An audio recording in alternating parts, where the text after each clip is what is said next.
Hello guys! I-flex ko lang itong mga gagamitin na mga materials ng aking anak para sa paggawa niya ng scrapbook. Para kinumpleto ko na siya para siya mismo yung gumawa. At syempre para grade niya talaga at hindi masabing ako. Pero syempre may tulong ko pa rin kung paano yung mga gagawin niyang design. Pero siya yung kumikilos para gawin ito. Ayan, nagugunting na siya ng magiging cover nito.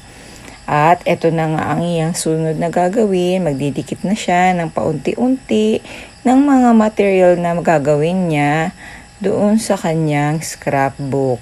At syempre, eto na nga po ang finishing product. Hindi ko na naipakita yung lahat kasi masyadong mahaba yung magiging video. Kaya eto na guys, ang nagawa niya. Ayan.